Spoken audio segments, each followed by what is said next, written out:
chaque congrès na Nairobi réaction a accès à la makadande ou 3 jours na makamba kamere ba pesa qui impressionne que accord à Nairobi ezakali souté mais na niveau externe accord à Nairobi ezalaka en jour stratégie za moko balingi bacha kamere président ya république c'est de leur droit de se tromper zaki obligé à négocier naie pour que azwa oya akokozwa.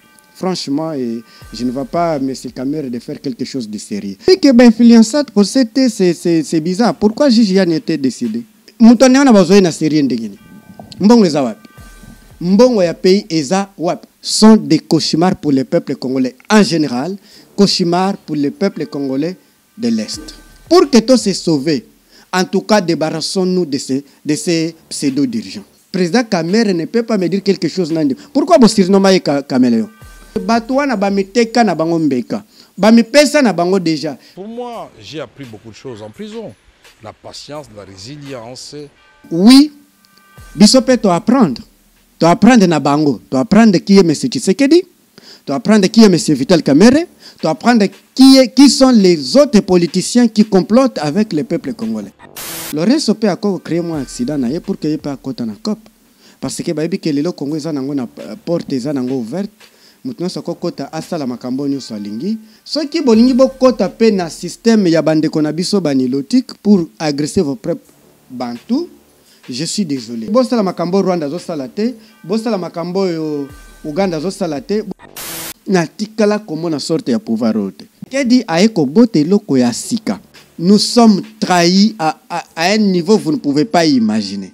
Ceux qui tozai na Bagdad, ceux qui sont à Moscou, ceux qui sont aux États-Unis, jamais, mais c'est ce qui est dans le Canada, la Kinshasa. Ceux qui ont trouvé une solution, Moutali Bosso, Kagame Nanote, Moutali Bosso, Museveni, Moutali Bosso, il faut mettre au état de nuire, M. Félix Tshisekedi. Si vous soutenez Tshisekedi, vous soutenez Kagame.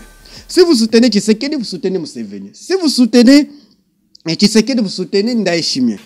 Nous, peuple rwandais, nous déplorons profondément de la cruauté vécue par le peuple congolais depuis 1996 jusqu'à aujourd'hui.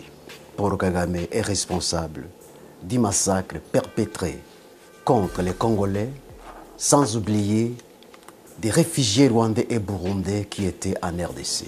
Et là, sincère, Kagame c'était séparatiste. C'est à M. Tshisekedi a joué leçon. Tu peux tout donner à Kagame. Qui vivra verra.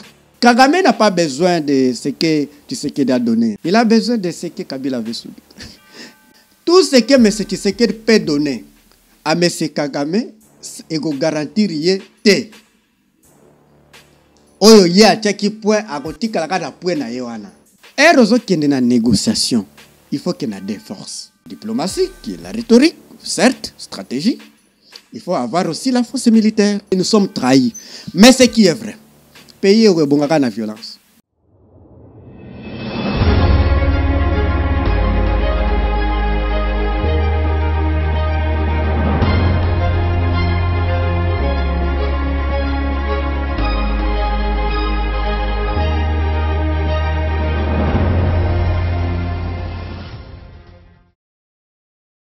Fidèle internaute de Plus Clair Télévision, la chaîne des vérités, la chaîne qui vous informe à temps réel, Mbote Labino, vous allez belé ba ebozwi libaku ya kolanda maman Joël Kombe ya kokota biso na banda kuna bino mukolo mwalelo na numéro ya sika ya émission vérité de tous côtés otuzali nesengo ya koyamba pona bino mwana mboka parole kamizelo ali bongo moko ya ba nouvelle élan ezali kokamba mabongo na mwana mboka Dolphe Mozitu Fumumpa elongo na ye de tukosolola mambi matali mboka na biso République démocratique Congo na kati émission na biso mokolo mwalelo tokobanda na maimatali situation sécuritaire ya mboka na biso République démocratique du Congo. Sans plus tarder tokopusa déjà pembeni ya invité na biso mwana mboka parole Kamize Lumbote na Mbote mama Joël Kombe mbote na bana na onyoso ba congolais bazolanda yo toko banda opesa bato ya bandeko ya STT ke to partager douleur na bino douleur yango eza biso do batongo bakufeli batongo ba souffrir za biso bobi paso toza nango pona makambo ya pays chaque jour to koma bato ko lila bato anani quelque part ils ont peu conséquences logiques parce que nous avions fait passer des choses impassables comme peuple tobanda kotala kotika malheur ezoyela biso pe tozotika nalingi pe nabakisaki mama Joël Kombe jo mosusu batuni ye su question batuni ye ke tomoni ville mobimba bazoloba kombo na yo tokoyeba bato ya bien ndenge nini yesu azongisaki réponse ke boyeba chaque nzete na bambuma na ye avocat aza na bambuma na ye nzete nyonso eza na mbuma na ye maintenant ndenge nini bokoyeba ke bapoliticien congolais oyo baza na connivence na Rwanda soki problème ya Rwanda bango ifo bakanga monoko bango balobaka te makambo ya Rwanda etali bango te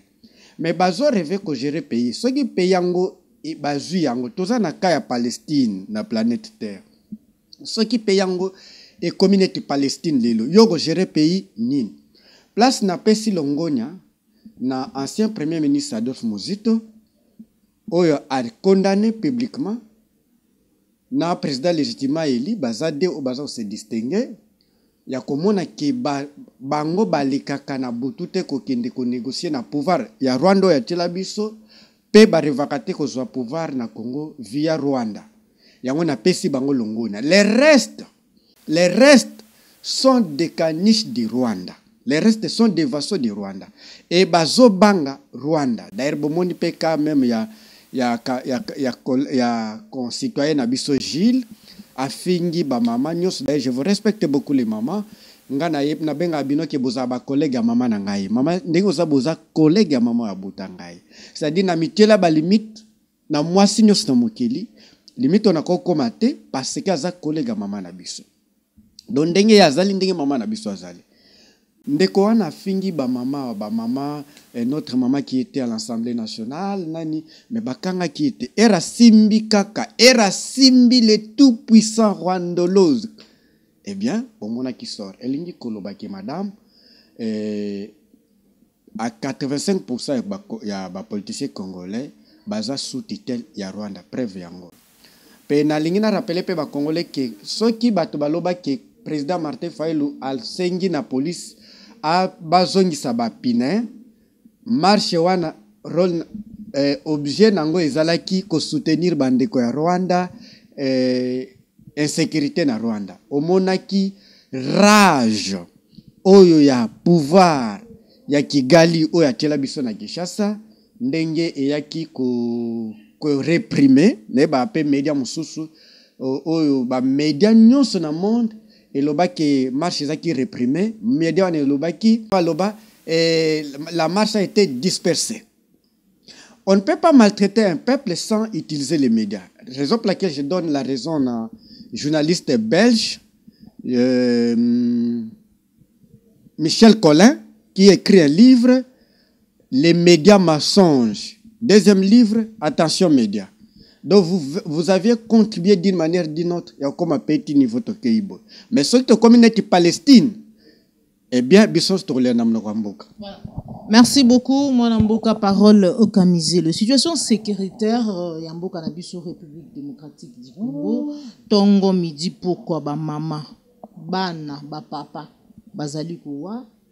Tout le monde a qui président de la République na Oyo Aluba qui était Rwanda zali ko agressé biso nanzela ya M23 bakei bongo na Nairobi pa yeba bagenda ko kuta na président ya état ya Afrique de l'Est ba fandi mekasi na kati ya communiqué officiel batalicité bipa iwapi basili ko condamner to pe ko dénoncer agression rwandaise ezali dit ya quoi est-ce que président de la République azanga ki moyen to pe maloba ya convaincre na bandeko misusu bisika ye azali na lisanga wana koloba na bango ete Rwanda azali ko agresser biso parce que bientôt là esengeli na armée régionale moko eya poete baya koluka moyen ko sécuriser mabele ya Congo alors que biso moko tozali na armée na biso. Madame Joël Kombe, merci na question. Na lingena préciser lo comment ko recherche mo na zo sala. Na sala déjà une grande partie. Na tiki ko zo émission te na histoire ya monsieur Félix à sala débat. Na tiki o zangote. Il faisait que l'émission monologue contradiction ezala quitté. C'est-à-dire elle to sala émission ya contradiction ou ba débat na université ba cours ya débat et prépare kabiso que aka ya problème boye aka ya gérance ya pays aka ya diplomatie tia opposant courage à affronter baninga nati au mon émission na te je ne vois pas Félix débattre avec les autres jamais lui est là pour accepter il va parler à quelle langue et j'aime souvent dire même des français qu'il parle c'est les français que les sociolinguistes appellent mésolecte, ce n'est pas l'acrolecte. Or, na diplomatie, les français ont benga l'acrolecte, au kokango teye, à l'obéla, à mésolecte. Anglais, écoute, n'en parlons même pas. Maintenant, ma kamba bako. Les 20. Anglais, anglais, yes, yes. Non, ceux qui français couteau, yazaki na belle linguistique de la langue française, ils ne maîtrisent même pas la langue française, ils parlent l'acrolecte. Français standard, qui n'est pas un français académique, eh bien, il n'a pas aucune terminologie, il n'a jamais utilisé une terminologie. Toi qui maintenant makambo ya Nairobi, c'était les 20. Et ça qui jour ba signa qui officialisa qui infiltration y armée congolaise. Et ça qui les 20. Mais c'est Tshisekedi et les gouverneurs du Rwanda. Bendis nous ses alliés. C'est nous qui ne comprenons pas en soi. A kenda ndeko zo ba injonction ya chef nae. Ndeko nangai, vous savez, je vais vous dire une chose.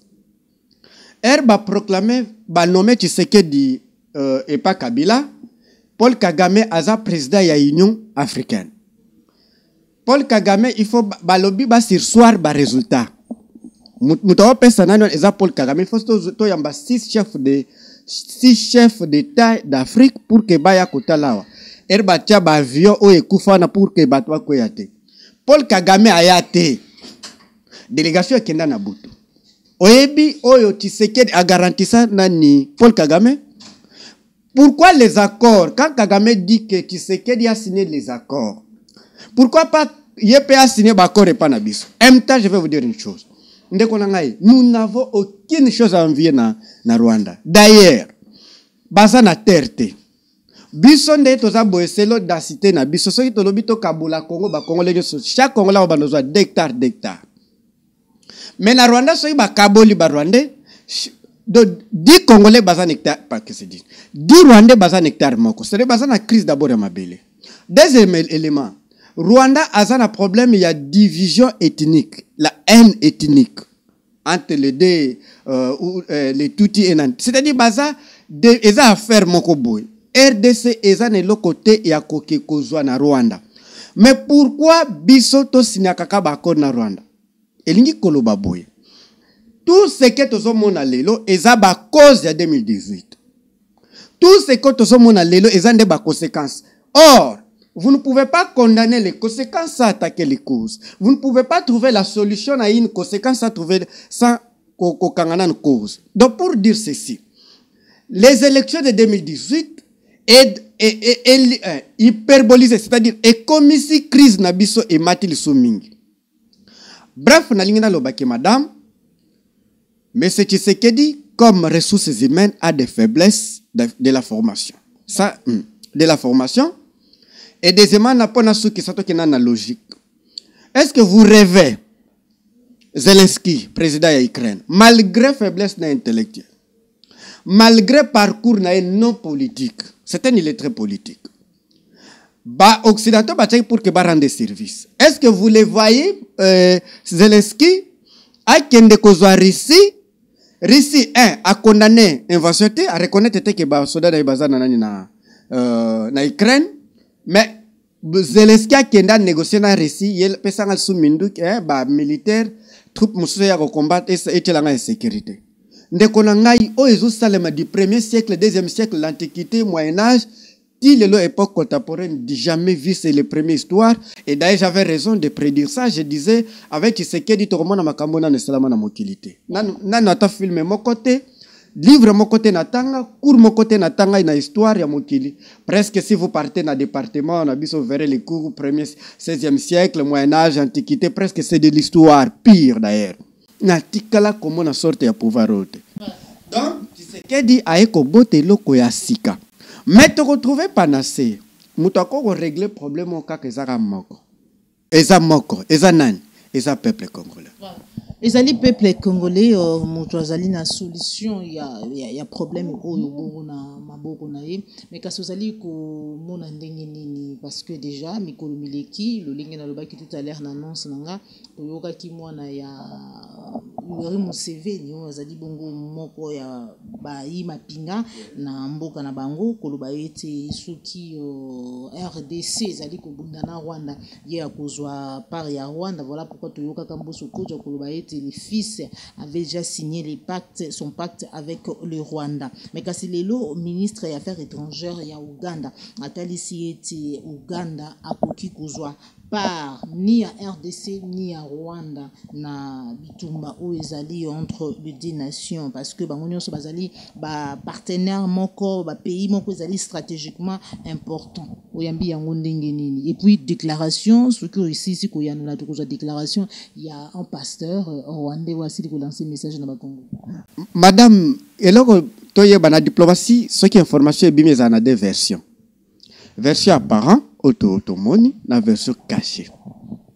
Pour que vous compreniez ma camarade Zoloba, il faut que na moi un peu approche un peu biographique. Parlons-en un peu. Relation ya Museveni na Kagame bandi wapi. Mama ya Kagame alongwa Rwanda ye azai na 3 ans presque. Na 3 ans na kenda Rwanda. Aiko koma colonel yarmée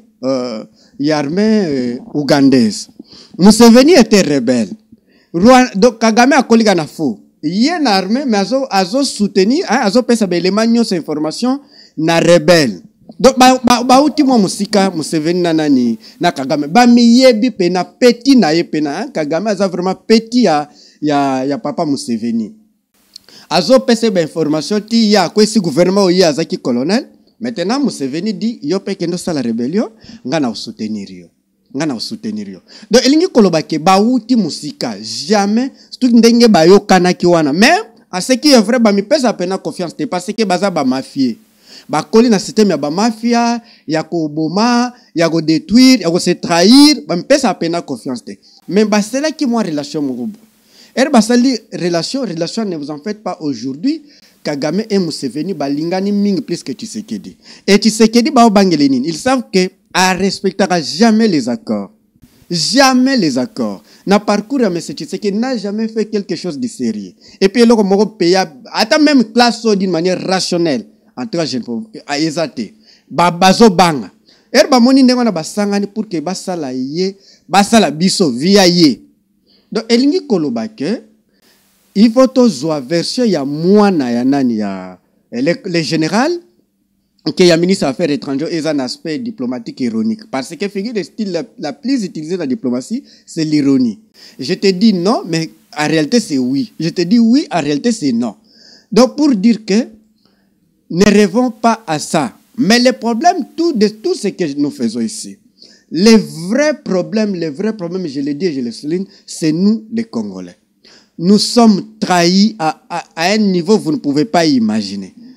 Et si Totiki, ceux qui sont à Bagdad, ceux qui sont à Moscou, ceux qui sont aux États-Unis, jamais, mais c'est ce qui est dans le Canada, la Kinshasa. Ceux qui sont à Moscou, parce que si vous trahissez les peuples, les territoires, nos mouches, les Congos en général, notre armée, eh bien, de Konangaï, en toi, vous méritez tout sauf là, du respect et la sécurité. Pardon, l'histoire à Mokili, troupes nyonso oyo dirigeant, soit chef de troupe à traître, troupe à neza maléré. Troupe à neza ni neza Congo. Tozolo ba troupe militaire te, neza Congo. Mais commandant nani, commandant M. Félix Tshisekedi, si lui-même est traître, trahit notre peuple, eh bien, trahit le Congo, là nous sommes malheureux. Ceux qui ont trouvé solution, Moutali Bosso Kagame nanote, Moutali Bosso Museveni te, Moutali Bosso il faut qu'on mette au état de nuire. À ce moment-là, tu retrouver une grande solution comme l'a fait les Maliens. Bah bengana kinanu, le gouverneur de France, Ibrahim Boubacar Keïta, après bah il trouvé solution aujourd'hui qui ne respecte pas les Maliens. Parce que première des choses, il faut ça l'année parce que première des choses, il faut coûte que coûte mettre état de nuit, M. Félix Tshisekedi. Au cas contraire, nous resterons pour pleurer. Madame, moi na yazo kotilo ba bandi na ndako. Yo mutazo fongo la porte. Yo mutazo kanga bambwa ba bandi ba koti ba beti bino ba yebimbongo. O kanga nanu mwana obia ko kanga nanu ba bandi bazokota. Eloko liboso kanga nanu mwana akota na makala. Soki akota na makala ozwa déjà 70% ya sécurité, le reste après. Les restes après, mais Kassilikan ici à force régionale, armée régionale, vous allez comprendre parce que déjà, déclaration Salama qui communiqué, Salama qui met tout le monde, qui a ministre de communication, et puis communiqué mon copie à presse présidentielle, et puis pas y bazali ko décrier, ko baete, ko ndimate, que na kati ya force régionale wana mapinga ya Rwanda bazala, alors que force régionale wana salami bongo ezali mapinga ya bamboka wana nyonso ezali na kati ya communauté. Madame, j'ai pitié pour... j'ai pitié, franchement. Est-ce que... Kuna balobite balobela kakawa. Donc, pour dire que de tout ce qui se passe, le Congo est victime d'abord de l'ignorance. Le Congo est victime de nous-mêmes d'abord. C'est-à-dire, quand je dis nous-mêmes, nos propres fils. Madame, Tokenenan, Rwanda azara déjà awa, c'est M23. Donc ce qui babaki ici est commis à comme des troupes. Cop na cop. Ouganda baza déjà awa. Ce qui babaki ici est commis cop. Burundi baza déjà awa. Ce qui babaki ici ba commis sous des troupes. Mais ce qui est bizarre, na président ya Soudan, Salva Kiir, oui. Oye pas naie insécurité exagérée. Il n'y a pas eu de trouver solution et pas nabiso. Ça c'est infaisable. Il y a des pays même en Afrique qui ont côté la bisoté parce que bayebi que makamona biso et l'équi degré moko incalculable, inimaginable. Donc c'est inimaginable, madame, inimaginable. J'ai dit à tout le monde qui disait soutenez les chefs de l'État, pardon, soutenons les chefs de l'État et soutenez notre armée, soutenons ceci. Eh bien, lobby bakiago signé na Kagame d'une manière officielle to monaki mais na ba chambre to monaki ni ils ont mangé, il paraîtrait manger ensemble, vivre ensemble, danser ensemble, c'est-à-dire soutenons Kagame, soutenez Tshisekedi et lingi koloba boy. Si vous soutenez Tshisekedi, vous soutenez Kagame. Si vous soutenez Tshisekedi, vous soutenez Museveni. Si vous soutenez Tshisekedi, vous soutenez Ndayishimiye. Au moins na bango misato mutu azaka na moins dose ya sérieuxité eza Ndayishimiye. La seule solution na Congo, il faut mettre état de nuit tous les politiciens complotistes.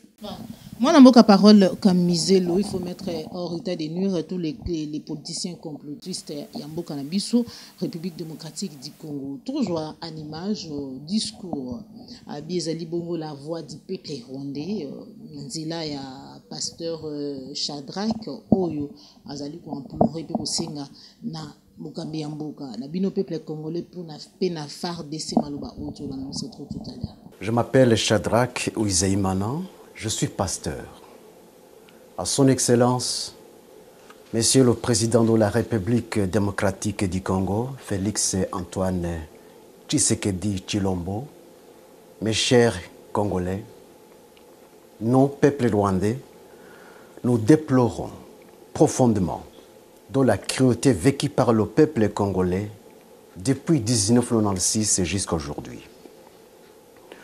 Nous déplorons profondément de la mort de plus de 6 millions de Congolais due à la guerre déclenchée en RDC par le Rwanda et l'Ouganda depuis 1996. Les Congolais sont des témoins oculaires d'irresponsables de cette tragédie. Le mapping report confirme les faits. Tout le monde, petits et grands, sait très bien que Paul Kagame est responsable du massacre perpétré contre les Congolais, sans oublier des réfugiés rwandais et burundais qui étaient en RDC. Le même individu, Paul Kagame, est également responsable du massacre qui a eu lieu au Rwanda depuis 1990 à 1994. Aujourd'hui encore, cette année 2022, l'armée rwandaise, sous la couverture de M23, ose une fois de plus envahir la RDC. C'est déplorable, inimaginable, regrettable et insupportable. À son Excellence, Monsieur le Président, mes chers Congolais, J'aimerais que vous sachiez cette vérité, la vérité suivante. Ne confondez jamais le peuple rwandais et Paul Kagame.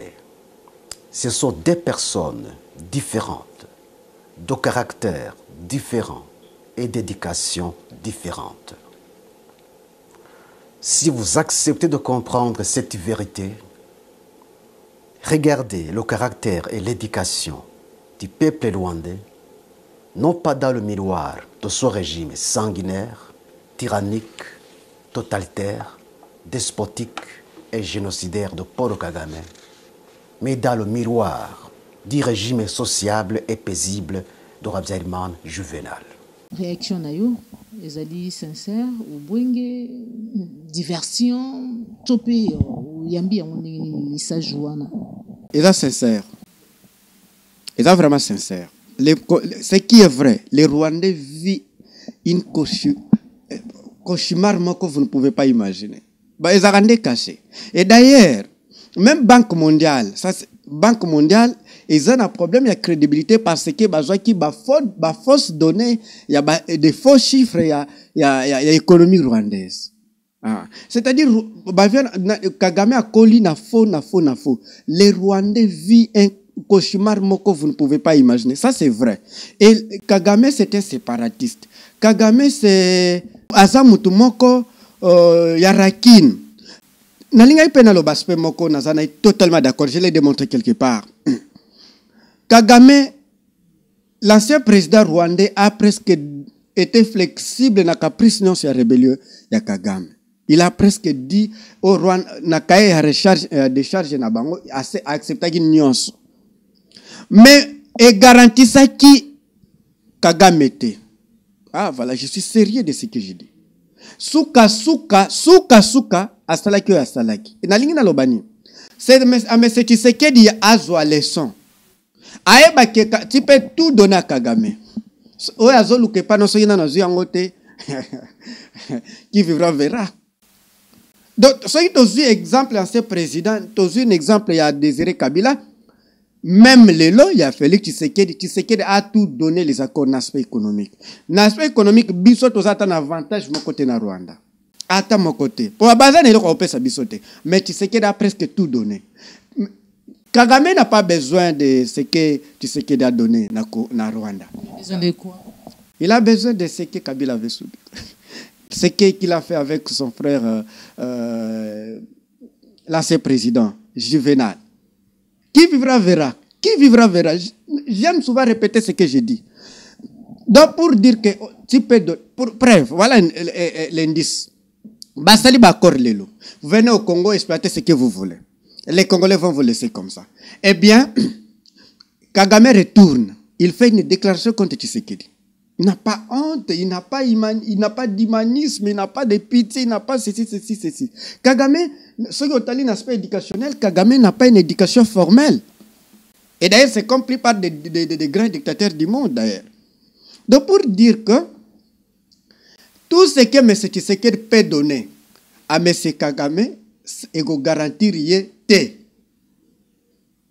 Oyo ye a tchaki point à gotika la kada point na yewana. Peut-être tokotika la toujours batolela. Les autres zolela ndenge bon biso na est le bito kalisuso repêchage ya Désiré Kabila et se répéter au monde ka ki ato bandole 14 ka ne sengote poza ya biso. Il y a des jeunes. C'est vrai ça ya biso ka kato. Netinga to zwanit kanangai. J'ai participé dans une réunion tenue par Félix Tshisekedi en 2017. Papa Naya Koufé comme président ya rassemblement. J'avais des photos na Cyprima Yango. Il nous a dit ceci.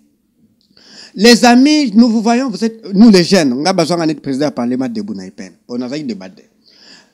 Naebi Bino Boy. Botia biso motema te. Baka na papa Pierre Numbi. Papa Pierre Numbi a ebi biso mutu. Bota la mutu bana na ngai. Yezane eza pembe. Nga na luka na ngai sous poste ministère. Mais ce Tshisekedi a razu discours na ya lobby. Na moni boza tellement engagé bolingi pays na bino. Pays na biso mingi. Mais bon, tu as biso motema te. Un jour, nous pouvons vous trahir. Mais ce qui est comique est de trahir bino bolanda bisote. Tu sais que nous a dit na siège y a un vol na carte de AR. Bo trahir, bolanda biso te po bino bo misa biso en esclavagisme. Donc ezala biso, ezala bato bazana un peu à l'époque là bazaba esclave ya Kabila na Rwanda, soki to trahir to komi pe esclave, mais bino bolanda biso te pour que bo misa biso. Mais c'est ce qu'il nous l'a dit en 2017. Donc pour dire que tout ce que yaki na kama ina ngai loko mon côté. Pe ngai nazana mission comme M. Tshisekedi atikelanga ya obimise na kimumbu, mais je pense qu'à Robimate c'est relation comme ça la relation na Kagame za neti peso ya koti na eloko mafuta. Obimana ya za peut-être na 20% ya Robim. Voilà. C'est là que je voulais arriver face à la situation où il a presque tout donné au nom de la paix, hein. Ndenge tozali koyoka bato bandeko ebele koloba babi tactique to pe stratégie na ezalaki ko approcher davantage Kagame lokola moto asimbi eloko asukali na loboko ba fourmi ba koya comme ça akoye bandenge nini peut-être ya ko poignarder ye parce que Kagame azali vraiment risé makasi, mais apparemment rizi ya Kagame ezali facilité mutu wako kavama ko détecter pe ko kwisa ye lelo tozali na situation tozali malgré tout ce qu'il a donné. Qu'est-ce que tu peux dire au président de la République ni na robi ko sala na kolobaka que se trompait? D'ailleurs il enseignait l'ignorance. Ce qui est aussi malheureux, les enseignants publics, vous les médias, moi je vous enseigne, les enseignants sont les enseignants de classe. Mais vous êtes des enseignants publics, il y a masse. Les enseignants publics, balanda qui est peine à ignorance. Madame Nalingi peine à sonner le comment. Vous savez, même Moïse et Raké Solana, mon grand frère Pharaon, a Kenen a deux forces. La première force, la parole, qui est la diplomatie. La deuxième force, c'était la force militaire. Acte au monde, c'était les moyens de force. Ce qui est akendaki na force karoloba non pharaon mais le pharaon a quitté. El pharaon a lobby a bimi deuxième plan. Et rozo kende na négociation, il faut qu'il y ait des forces. Diplomatie qui est la rhétorique, certes, stratégie. Il faut avoir aussi la force militaire. Et yozo sous-traiter armée na yo.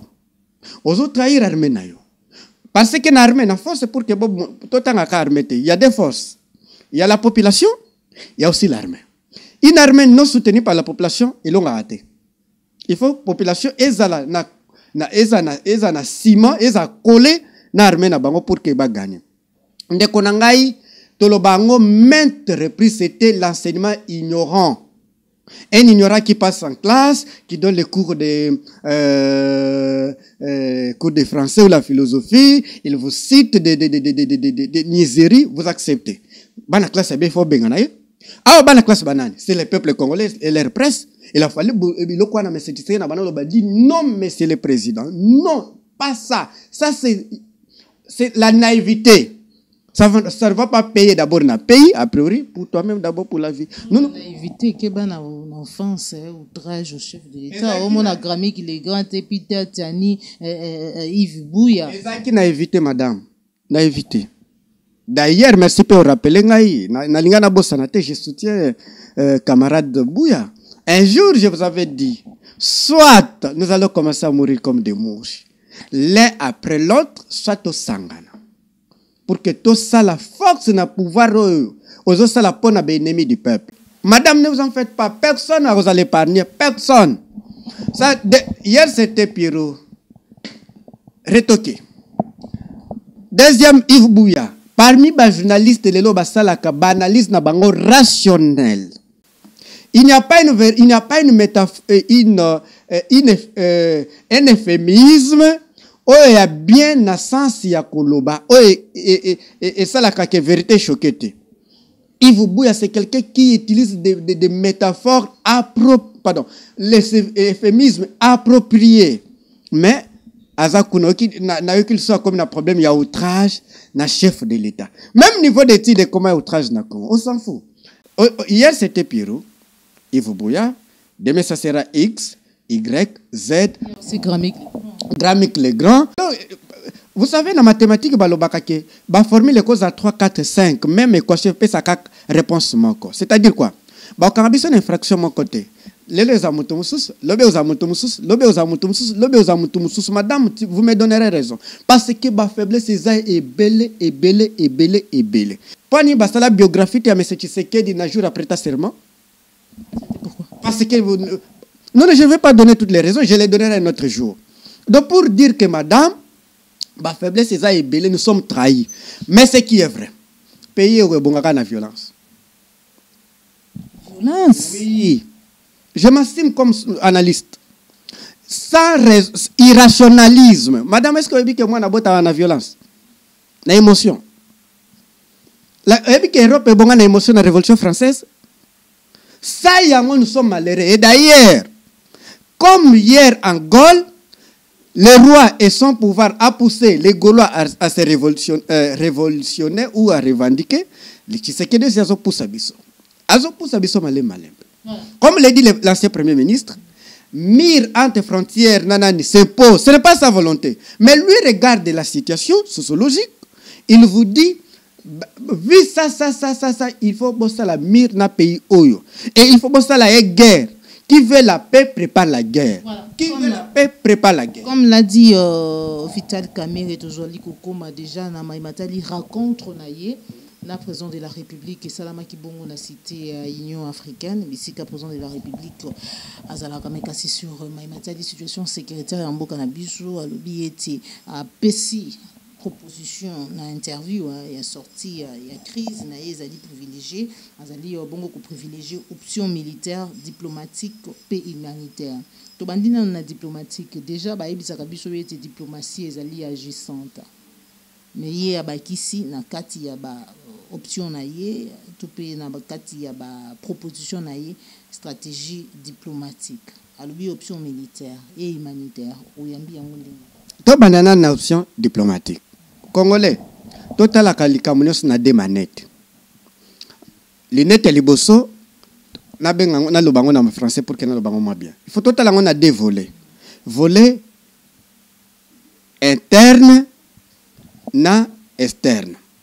Accord à Nairobi, où ezalaki financé, il paraîtrait financé, encadré par Uhuru et ses collègues Protoras, je l'ai dit, Protoras, eh bien, et bandaki na Nairobi. Chaque congrès na Nairobi, réaction à action ça la makadande ou 3 jours na makamba kamere. Talaka nayo.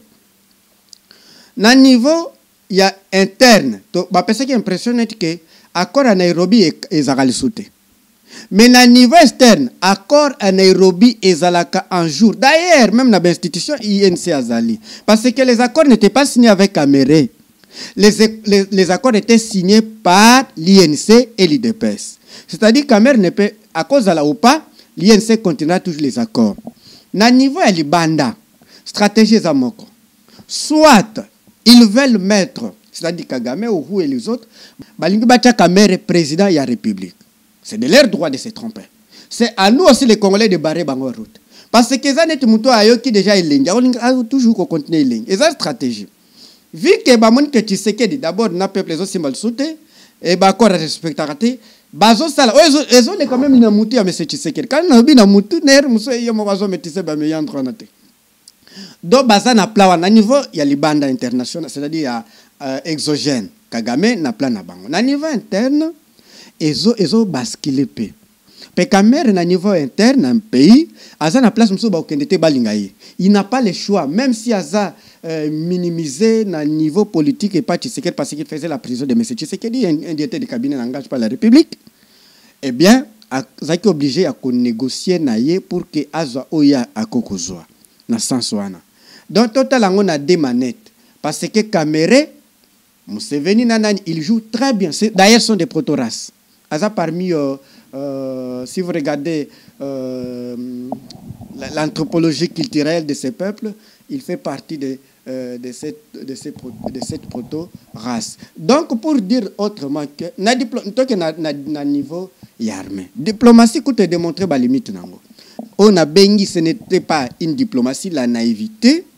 Et deuxièmement, l'amour entre Kagame et M. Tshisekedi, qui n'est pas une diplomatie dans le sens traditionnel, dans le sens étymologique, dans le sens scientifique, il y a un pété.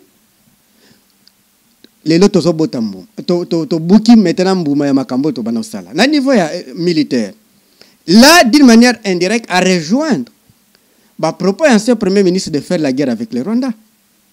Quand l'ancien premier ministre vous dit que moi j'étais dans les institutions, j'ai travaillé la diplomatie avec le Rwanda, avec la bonne foi que nous avons, avec continuité il y a l'État, moi je vous proposerai de faire la guerre pour imposer la respectabilité na Rwanda. Et vous êtes sans oublier que Laurent Kunda a été chassé na Congo na gouvernement Mozito. Ça tout le monde le sait, sauf que bateau, bamona que histoire de bandits kana ide na ancien parti au bobenga IDPS parce que juridiquement IDPS est juste à le soutenir. Donc pour dire que M. Kamere a comme appel babimisi na stratégie sociologique na sens que na est à cause de la kebandi ma M. Tshisekedi vu que kuna izoleka lisusuté monaki qu'avec bahati sa akoko remplacer M. Kamere ça n'a pas tenu aya mais pour na bande quoi est para kozala cauchemar d'ailleurs ndia comme c'est sous cauchemar makasi.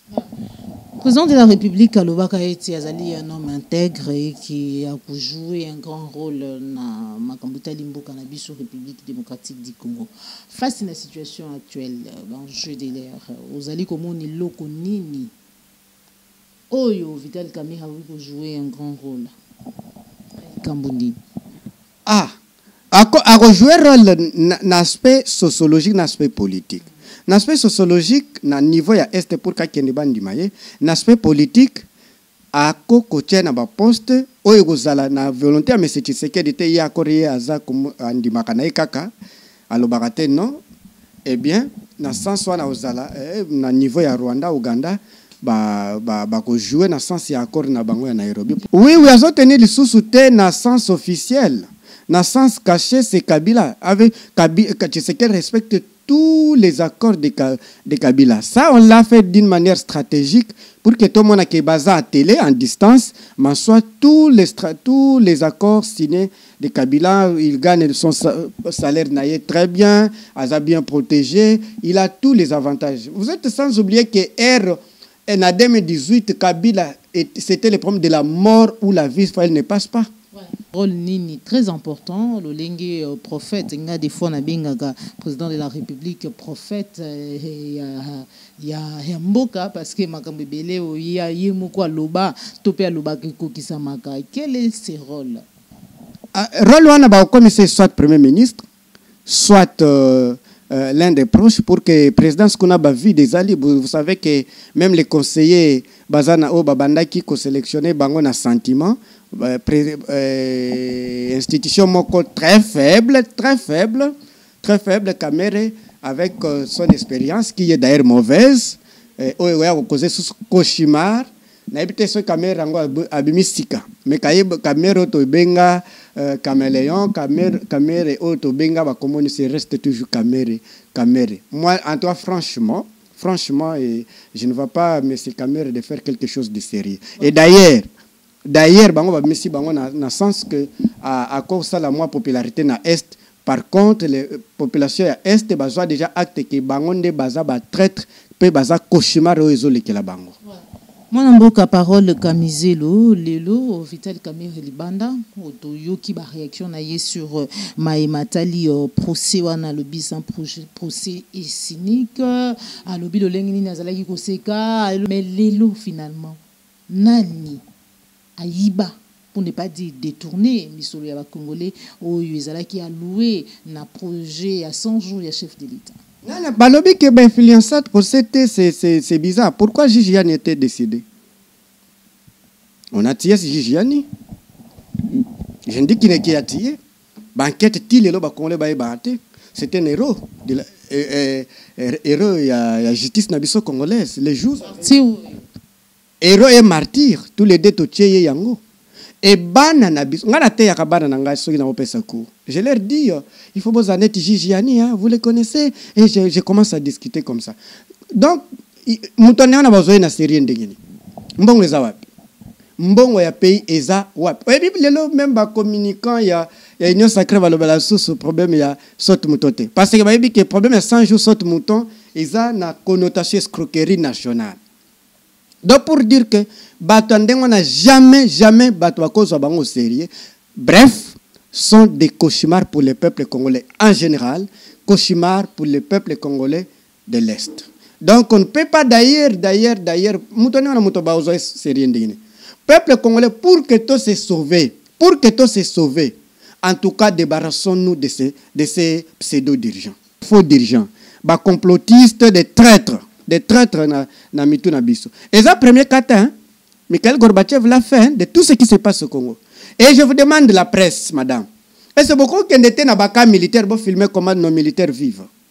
Hier, j'ai discuté avec un militaire, je suis parti les voir, na banquette, na vérifié, na tout ni. Papa, est-ce que vous pouvez me parler, votre solde? Honnêtement parlant, je suis votre fils. Il m'a dit, mon fils, les derniers soldats gagnent $104. Les derniers. Les plus gradés net ba généraux bazana 200. Azaki na précision pendate pour na ba généraux. Alors bité l'équipe de santé. Papa maman nangai. Maman nangai. Est-ce que boza sir ba toi na pena ba au travail pour que bino bobo. Et je vais vous faire rire. Vous savez que na conjonction ba militaire ougandaise na congolaise. Ba militaire ougandaise ba gagner au-delà de $500. Mais chaque 12 heures, bazoye la bango biloko kolea biso bazoye la bango. Et notre c'est là l'information to zanango. Ba militaire na biso bazayi neti les banda ke senga biloko na ba militaire ougandaise. Est-ce que mutuana azotia azo sous-traiter armée naie, azo sous-traiter même ba médecin naie bomona ki même simple hernie ake coopérer yango na Belgique. En même temps, Erni bako na clinique universitaire. Nangana kendati na clinique universitaire. Na kuti organisation ezaki kuna me ba militaire bazana, ba médecin bazaki na grève. Mais il y a qui se soigner en Belgique. On n'a jamais vu Mandela aller le faire, aller se faire soigner ailleurs. Hein. Tout ce qui s'est passé, c'est toujours en Afrique du Sud. Madimba toujours en Afrique du Sud. Donc il faut se débarrasser avec les politiciens traîtres. Voilà. Tout à l'heure que les robots communicants et IDPS l'obélaration ils des moutons mais quand c'est un gros ali goyo Vital Kamerhe Kolobaye qui réussite malgré manion c'est ayoka sonité le président Kamerhe ayoka sonité soni babwaka na bango d'ailleurs baza déconnecté 9 mois Mobutu Senga qui est 32 ans Joseph Kabila 18 ans bango à 9 mois bazala qui déjà sur la voie à 9 mois à 32 ans 18 ans il y a Etienne Tshisekedi badembika bato mon mboka Carole Kamizelo on dirait mai oyo esala qui était lelo to ya ko assister na procès à 100 jours ezalaki bongo maloba o ezalaki bongo ya malamu te d'après Vital Kamerhe moto azali ko évoquer d'après conseil des ministres oyo ya bengi malheureux conseil des ministres malheureux pipa iwapi Ilou Kamba ancien premier ministre alobelaki 77 millions de dollars alors que juste 7 millions de dollars ezalaki décaissés. Bon erreur eutaki na conseil des ministres malheureux au hier. Qu'est-ce qui on peut se garantir na eloko Vital Kamerhe zolo. Le président Vital je doute de ce qu'il dit que est sincère non qui n'est pas sérieux non. Je l'ai dit je m'assume. Président Kamerhe ne peut pas me dire quelque chose nandi. Pourquoi vous surnommez Caméléon? Pourquoi bino ba congolais soy bomonaki ki azaki vraiment ndenge information est crédible. Pourquoi vous l'avez surnommé Caméléon? Pengai n'a pas une information lilo na bossa na kango que M. Tshisekedi nous a dit vous allez libérer ce pays. Nous pouvons. Il a dit comme ça, nous pouvons vous trahir un jour. Mais ce qui trahir bino bolanda biso te pour que vous libérer biso. Donc pour dire que batwa na ba miteka na bango mbeka. Ba mi pesa na bango déjà. D'ailleurs, bazana ba ennemi ya vérité. Bazana ba ennemi ya lumière, ya vérité et ya rationalisme. Même lobby qu'il a beaucoup appris nakati ya prison pendant temps où yazalaki na situation où yazalaki pour ne pas dire prison parce que bilé ba congolais bazaki lo baiti azalaki nakati ya prison. Des retrouvailles et puis je dis que Dieu est grand. Tant que tu crois, tu as la foi en Dieu, tout est possible. Et c'était aussi la joie de retrouver un partenaire politique. Ce sont là les premiers mots. Quelle que soit l'épreuve qu'on endure, cette épreuve doit être en dessous de ce qu'on est déterminé à donner à la nation, à la patrie, à la communauté.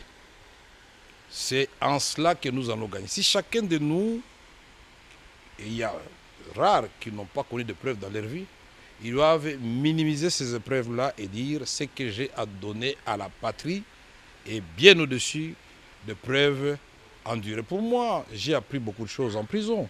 La patience, la résilience. J'ai appris comment renforcer la foi en Dieu. Il a beaucoup appris, oui. Bisopé, tu apprendre. Tu apprendre na bango. Tu apprendre qui est M. Tshisekedi. Tu apprendre qui est M. Vital Kamerhe. Tu apprendre qui sont les autres politiciens qui complotent avec le peuple congolais. Information tu peux na M. Vital Kamerhe. Bisopé, tu apprendre. Ndenge ya banda ko apprendre na prison. Bisopé awa tu apprenaki. Tu monique les Congolais, si les Congolais tcheli bango motemeza trahison. Ba victime ya trahison. Tu apprendre que M. Tshisekedi aibaki bisoram. O tozo yebisana ni M. Kamerhe. My God yakiawa Banque centrale téléguidée par les institutions congolaises ba pesi mot d'ordre pour que ba Congolais na My God. Tu apprendre, M. Vital Kamerhe. Tu apprendre. Nous sommes victimes d'escroquerie dans le domaine. Madame, vous savez, le problème est que dans le domaine, il y a des infirmiers. Les infirmiers au Congo, ils foutent $100, $100. Ils payent une carte. Ils payent une carte des infirmiers. Si vous avez une carte, vous avez accès à un traitement. Mais bao bazwa kala bakenda bazwa traitement ya pamba na carte wana ndeko na ngai ndenge bazwa bisombongo ya nani ya my God ndenge bazwa bisombongo ya nani ya ram mbongo ba infirmier ezokenda donc ba neta ba bisi bango oyo za na carte te osala lisusu na Congo te emta 80% baza na privé 20% eza na nani na l'état donc pour dire que ndenge bato bazo subir ba sorte escroquerie na ba escrocologue pardon pour la tautologie qui est ya ko justifier eh bien ndenge peto zo subi na nyonso wana muto ko régler problème ezaka peuple congolais tozala te bato to melaka mai ya toilette evimisa biso libomo soki libomo evimbi coûte que coûte beaucoup kufa toke na ba morgue na biso ba mona kito comme ko kufa na 45 ans kolia malamu ezate tozolia na foule transport passi et boye et bien vie na biso eza toza sécurité te mon mboka parole Kamizé le comme na souk émission na biso mais pour finir vive tension à Kamako frontière avec l'Angola à la suite d'une expulsion violente d'un militaire angolais appréhendé en République démocratique du Congo où yazalaki Kolanda ba congolais population congolaise tout pays quelques congolais où ba kota ki bongo na ba zamba où ya bango réaction na onde ezali lolenge nini parce que au même moment bazali kolobela biso ete na ngonga oyo bazali bongo déjà ko bengana ba congolais déjà na ngambu ya Angola alors que awa tozali kolobela maimatali diplomatie agissante alors que ba problème na ba pays voisins na biso ya lolengi wana ezali kaka te résolu l'autre fois ezalaki bongo awa na Congo Brazzaville en Angola c'est pas la première fois ba bengana ka biso toujours réaction na bon to lobela nano Lorenzo bloqué frontière, frontière bloquée, pas de circulation, des biens de première nécessité dont dépend la population de ce coin, bazali vraiment en crise. Oui, ce qui est vrai, Kamako, na suka na Katopa, Kamonia, Katopa, Kamako, ils ont quelque part na Komate, ils ont na frontière na, ils ont na Kasai na territoire ya Kamonia. Ce qui est salami na sens que ben compréhension boye oui mais na ndenge tozo kende na niveau ya likolo ya diplomatie ne bolobaki Lorenzo pe akoko créer un accident na ye pour que ye pa kota na COP parce que bayebi ke lelo Congo eza nango na porte eza nango ouverte mutu nyonso akokota asala makambo nyonso alingi mais au moins na yebi c'est le seul peuple ndenge nga na yebi bango il y a les Tchokwe na terre congolaise ce sont des Tchokwe na terre angolaise ce sont toujours des Tchokwe. Je pense que ba politique bande konanga ya Kamonia vous êtes un seul peuple, les politiciens vont manipuler binoté, beaucoup matina niveau anate. Je vous connais, je suis votre frère, je vous exhorte que makambwana bossa langote, bossa la paix manipuler. Ceux qui barossa makamna bango, je connais les frontières Angola, Kaemba et Kamako, c'est le seul peuple, les Tchoko du Congo, les Tchoko d'Angola, même culture, même peuple, peto kendato lingi kotoyo to zongi tibilo kwa ndengwana. Boko matina niveau anate. Ceux qui barossa la makamususu, baleka na va mususu ne na epa na biso, en tout cas bobo yango to vivaka déjà à mettre na ba siècle nyonso. Beaucoup na niveau anate. Maintenant que na niveau likolo, ce qui est quoi arrivé que bino ba politicien bolingi, là je dis aux politiciens angolais, ceux qui bolingi beaucoup taper na système ya bande konabiso banilotique pour agresser vos propres bantou, je suis désolé. Nos aïeux bako konabiso bangolais na ba congolais basala yangote.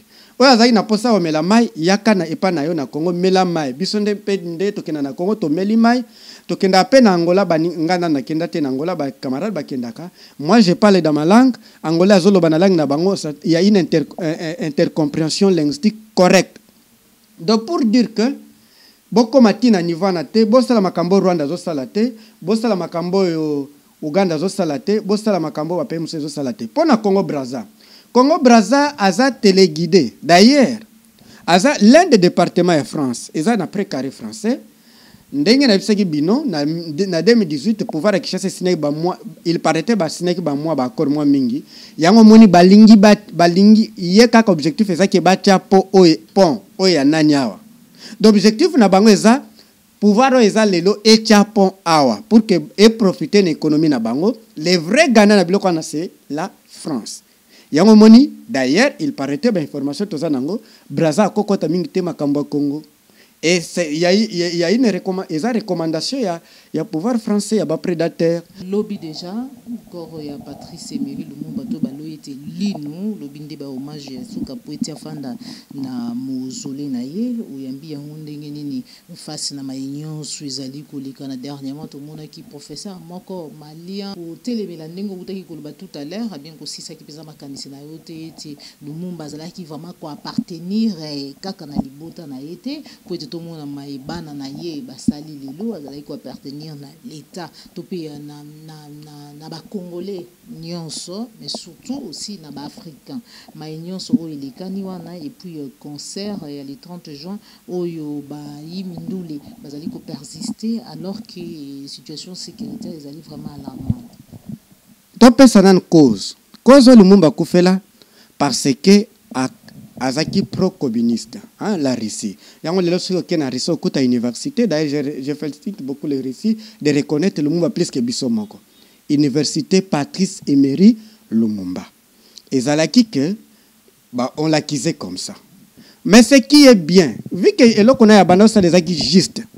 Bato nyonso ba complota ye ba kufela libanda pe bakunda bango libanda. Bamsuto mona bango bayaki bango na ba cercueil. Oh, bah Congolais baté au monde à accord que Congo est commis un peu du mensonge. Moi personnellement bah doute nanga ils appellent 99%, 99%, 1% totiki na makambo mususu. Na ligne tout simplement la ligne à faire comprendre des familles na ebo. Vous savez ce qui les loba Congolais na Lumumba aza héros ya ba Congolais na ba africain. Aza héros ya famille na ye biologique té. Certes aza na famille na ye. Aza pe héros ya monsieur Tshisekedi té. Par contre ceux qui t'organisé procès à bien. Etienne Tshisekedi Arozala condamné à titre posthume. Mobutu a condamné à titre posthume. Roi Bodo a condamné à titre posthume. C'est comme tu condamné bango à titre posthume. Tu as la possibilité de changer la loi que bateau va remplacer bango, va remplacer bango. C'est-à-dire, mais Tshisekedi a koufi, ceux qui t'ont condamné à titre posthume. Il y a koufi mais to condamné ye do ebembe na ye to condamné yango ke azaka na 20 ans de prison parce que ba contribuer na ko boma Lumumba neti sekeda à 20%, Mobutu à 40%, la Belgique à 30%. Vous savez ce qui les loba congolais na Lumumba aza héros ya ba congolais na ba africain. Aza héros ya famille na ye biologique té. Certes aza na famille na ye. Aza pe héros ya monsieur Tshisekedi té. Par contre, ceux qui t'ont organisé le procès à bien. Etienne Tshisekedi Rosala, condamné à titre posthume. Mobutu a condamné à titre posthume. Roi Bodo a condamné à titre posthume. C'est comme tu condamné Bango à titre posthume. Tu as la possibilité de changer la loi que bateau va remplacer Bango, va remplacer Bango. C'est-à-dire, mais si tu sais qu'il y a Koufi, ceux qui t'ont condamné à titre posthume, il y a Koufi, mais tu condamné. Donc, tu condamné Yango que Azaka na 20 ans de prison parce que va contribuer na ko boma Lumumba net c'est à 20%, Mobutu à 40%, la Belgique à 30%. Ngai bana papa Lumumba, Koko Lumumba, Yaya Lumumba. Eza binote botiaki Lumumba héros national. Boko tata na mafia moko te pona makambo Lumumba. Soki bomoni ke eloko na lukuta ekotaki etali bino boza sor ya Chombe, boza sor ya Mobutu, boza sor ya Etienne Tshisekedi, boza sor ya Kalonji. O bataisaki muto abandai go défendre l'intérêt commun, unité nationale, le Congo de tous les Congolais. Le Congo est congolais. Bango bases d'ailleurs souligné pe eloko moko. En 1960, MLC Kalonji et qui a créé la sécession kassayenne. Mais nani azongisaki Kasaï na Congo c'est Lumumba. Nani azongisaki Katanga na Congo c'est Lumumba. Elingi koloba Lumumba zana ya ba Congolais te. Ba Congolais pe. Lumumba zana ya bisote. Aza ya ba africain. Aza ya planète Terre. Aza ya ba Russe. Aza ya ba chinois. Aza ya ba nyonso. Oya moniki akota ki na makambo ya mafia Lumumba ezala mwana na biologique ezala nani akozwa sori ya Chombe. Wana tochebo. Mais pour ngai je doute toujours à 99% que ezali na Lumumba. Eza place moko vu que to comme un empire du mensonge, on peut nous tromper, on peut dire de la vérité à tous les peuples du monde sauf aux Congolais. 99% na boyi na ngai kezali na Lumumba. Engai na boyi na ngai ke na mito to kolela na Lumumba te. Parce qu'on ne peut pas faire la réconciliation. Ici je parle comme africain, comme congolais, comme son neveu, comme son petit frère. Donc ça la réconciliation te na Belgique sans justice, sans vérité. Ceux qui to sali yango te, biso tozo défendre idéologie lumbumbiste, eh bien tozo même so repanaye. Il faut pas reconnaître. Bafouta, na ba tribunaux, pourquoi Allemagne, na France, pour que basa réconciliation, il y avait la justice, pour les assassins de Lumumba, basa honorer, basa tout ça la bango apologie. Ça c'est non et non et non. Makamba ne tali mais c'est que na famille biologique, ou etali Lumumba te idéologique, ba Lumumba ko fait la famille na été, a ko fait la biso. Ya Monica tanga les na Congo. Kasai oyo Tshisekedi na Kalonji bakendaki ko séparer eza na Congo. Nani zo séparer na Congo lelo. Sa Lumumba, sa Kizenga, sa Mulele, mbele Congo eza ndenge eza boyete. Donc sa Polo natanga bango, sa Maurice ndele Congo eza boyete, mbele biso koto na Léopold l'ancien province Léopoldville, ba Congo bandonu beto za pays na biso, Kasai boza na pays na bino, Katanga pays na bango, mbele to za na pays ni. C'est grâce à Lumumba. Grâce à Mulele, grâce à Polo, grâce à Kizenga, grâce à Batona Nyos Bastaraki qui va garder Congo Ndengezalibo. D'ailleurs, que ba am na bino, ezala besprit na bino. Toyebi que moi je soutiens la thèse de Socrate, l'immortalité de l'âme. Je sais que am na bino ekufate to invoka kayango tilelo pe salak. Merci beaucoup. On rapporte un concert pour finir à la Moukoussa. Concert. Je ne suis pas totalement avec les concerts et tous les musiciens n'abisso. L'objet qu'on a dans les titres comparatifs entre Alpha Blondy, Tikenda Chakoli, comme on appelle ça, on n'a pas si pour prononcer yango. Au moins que ceux qui les loba West Africain bandi ko bousculer la France, ceux qui ont bien banzembo Alpha Blondy et banda préparé déjà en masse, ceux qui ont nzembo Alpha Blondy, qui nzembo ya nani qui kanja fakoli neti, on a partagé l'Afrique sans nous demander notre volonté, sans nous viser, que on préparait déjà. Mais ba mission na biso ba mbaka bolingo neti lelo pays eza occupé, pe ba osala le côté. Ba pe que na littérature négro-africaine et banda na banzembo nzembo eza langage eza littérature mobimba. Bino boza na guerre, nzembo na bino ezala nzembo ya révolution, nzembo ya komema bato ba réfléchir, des chansons philosophiques, des chansons anthropologiques, des chansons historiques pour rappeler à tout le monde que non, voilà, nous sommes occupés, problème ya Rwanda lelo, problème ya au moins invasion ça na Ukraine, eza 10% na invasion ya biso. Mais ya biso eza toza na empire ya silence. Voilà, ce qui est bizarre. Donc na kosenga na ba mission na biso toza na matanga makampe ya les 30 euros fêté parce que toza na matanga.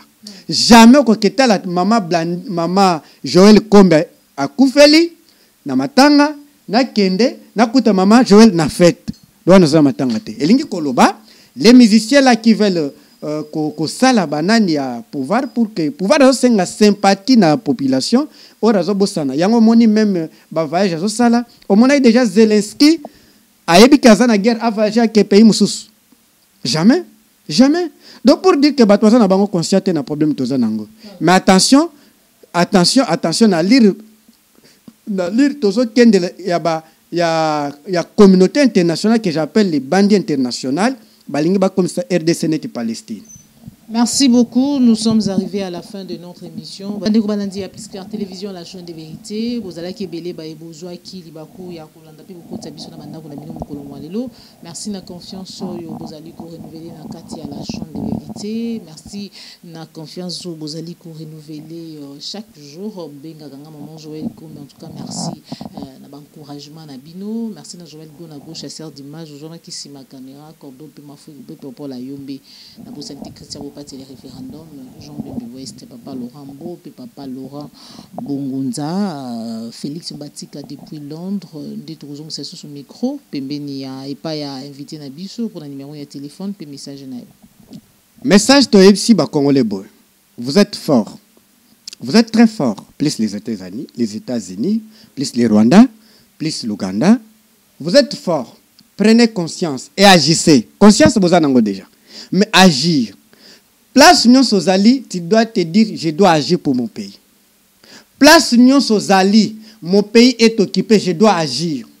Tu peux agir, bino batboza diaspora, ya routine de la garçon tozo se battre awa, routine de la bango mai. Tu dois agir, ya repartager émission. Tu dois agir, ya resensibiliser. Tu dois agir tant que baninga bazana balabala bazo revendiquer toi yo vandi na ndako za rola na ville ya Kinshasa, na ville ya Lubumbashi, na ville ya Kananga, na ville ya Mbujimai, na ville nyonso yeba ke ozo sala jeu de l'ennemi. Ozo sala jeu de l'ennemi parce que so obimaki bomi ebele batwa na barobang so ba moni toza ebele na babala bala wana bozo pesa bango bobangi boko sala quelque chose pour que babanga bino mais yo vandi na ndako. Ok, une église. Kuna ba ce qui est insécurité yé ba benga na bino yo ok une église. Yo kende wap. Kende na no défendre pays na yo. À ce moment là et aux alabia. Bon nyos ba kana ba manifestation te. Boye ba ke bo soutenaka ba agresseur. Numéro nanga ezali 082 37 49 424 082 37 424. Agissez pour notre pays. La Bitumba pays est sacré, vraiment est sacré. Agissez, chassons la peur et les doutes. Nous avons le pouvoir de changer notre pays en un clin d'œil. Conscience, il nous reste le verbe agir. Agis-toi pour ton pays. Merci beaucoup de Tokutani Bongomba la Simasoki Kolo Aba Télébiso. C'est pour la émission la équipe partager. Zalim Bala Iboso Landabiso Kobo Sanate, ko s'abonner dans Katia Plus Clair Télévision la chaîne des vérités. Mettons les alaki Abiso, bien les alaki Bongo ya Mwana Mboka parole Kamizelo Tokutani Bongomba la Sima.